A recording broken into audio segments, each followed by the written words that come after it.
Hello, this is Ed Tyson from MMA Collector. Every week I will bring in a new piece of memorabilia from my personal collection and even bring in a few collector friends with some of theirs. Our goal is to raise awareness of MMA memorabilia collecting and discuss the historical people and fights that made this sport what it is today. Join me. The big guy, Ed Tyson, is on hiatus, but we're joined by a special guest. MMA pioneer Matt Hamilton takes us through his gym and some of the trinkets he picked up along the way.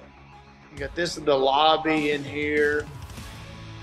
It's got 360-degree views. Take you over here to the kids' room. This is the kids' area in here. Wow. We've got big automatic garage doors so we can open up the kids' room and have overflow jiu-jitsu classes. Let me turn my lights off in here because I'm going to go out the back door when I go home.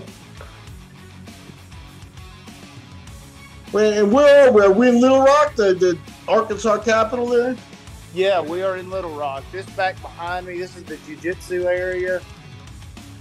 Back here. There's the trophy case, which I'm going to try to dig into here in a second. And then this is kind of my house over here. This is the boxing and kickboxing area and weights. And then up this way is a little fighter lounge. We got TVs and stuff to watch fights and stuff like that. So it's a really great setup, man. Yeah, it looks spacious, for lack of a complimentary word. You got all the space you need there, no? Yeah, man, it's really good. So let me see if I can sneak back here into the. Got an old Elite XC poster. All right.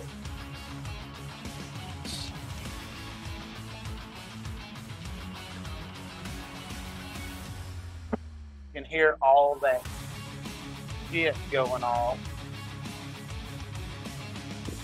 Now, what we're asking Matt to do is dig up a couple of items that we've dwelled on during his MMA Museum podcast.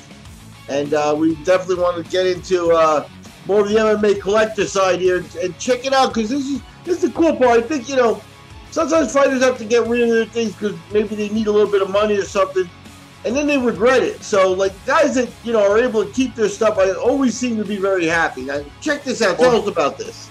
Well, this is the Danger Zone belt that I won from Dan. This was the tournament prize. It's a North American championship. What's really cool about this belt is it was made by the same people that were making the WWF belts. So it looks like a beautiful belt. Why don't you open it up and put it down so you can use the camera to scan on it here? Yeah, so it's like a big, legit, brass plates and I mean, that belt's like 25 years old too. It's got the color hasn't faded much. It looks like a nice job. Well, it's funny, I didn't realize the first time I tried to clean it, it kind of took some of the black parts of it, but took them off. But it's let's see, I won it. Looks like April the 28th of 2001. So, it's 22 years old. 22 years old. That's unbelievable. Give us a good scan of it with the camera up close first before we try that trophy. Get closer, though. Get closer. That's it. It is that. My hat's off to you. You kept it in good shape, too, because I've seen somewhere, like, they left in the wrong place. The leather gets all, in need of care, and the snaps come off and stuff like that. Oh, yeah. Well, this thing's heavy duty. So, I know we talked about the Mixed Martial Arts National Championship where I fought Stramberg and those guys. Yeah. Here's the little bitty piss-ass medal I got for that. Look at that. But, hey, you kept everything, man. That's really cool. That's really cool. Yeah, so, man, I don't think this big trophy is going to come out of here, but let me just kind of So that's the trophy that you got at the AFC 1. Correct. You can see like the little name down there. Yeah, see, could you move the trophy that's in front of it? That way you don't have to move the big one. Is that possible? Yeah. Those are some of the big time hardware from winning local grappling tournaments in Arkansas.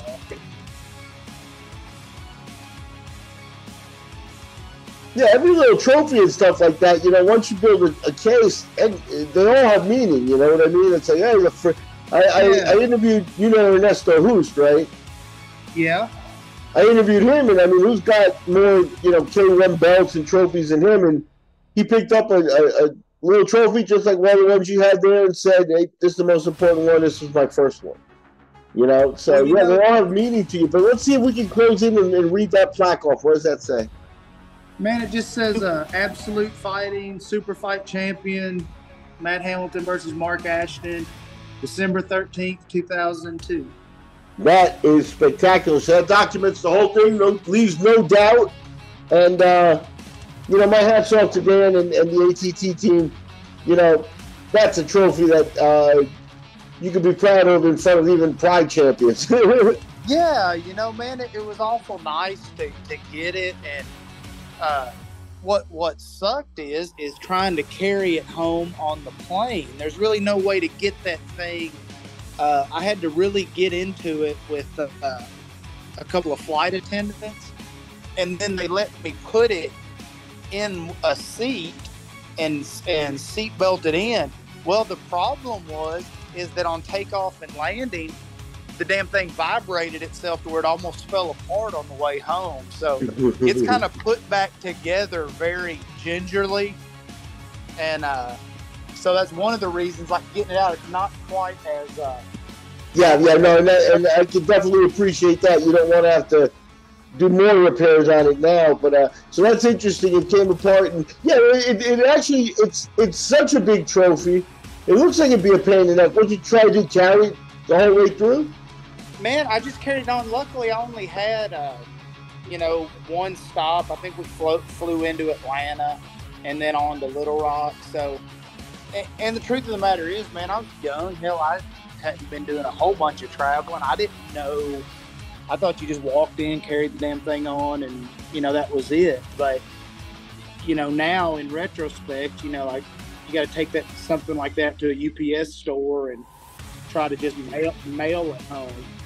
Yeah, that would have been the way to go. But I appreciate you taking another couple of minutes with us to show us that stuff up close. We touched on it, and I knew it was worth it. And like I said, what I appreciate is that you've been taking care of this stuff, having a little trophy case. It goes right in with that school too, man. That school is something else. So definitely, it's funny if you don't put some kind of, like, you go into a gym. And, man, people expect, if they go into a karate school, they expect a couple of trophies. So, we got to put something up. Yeah, no, that you can be proud of the stuff you got in there. That's very, very cool. And, Raleigh, I'm sure, has a couple of things and stuff like that. So you're getting it all together there. That's an amazing gym, Matt, and I appreciate it. I appreciate the time with the stroll down memorabilia lane. Hey, thanks a lot, Miguel, and it was fun. I really enjoyed watching the podcast. So, man, if I can ever do anything, man, just holler at me. Yep, thank you, sir, and we'll stay in touch. Okay, take care, man.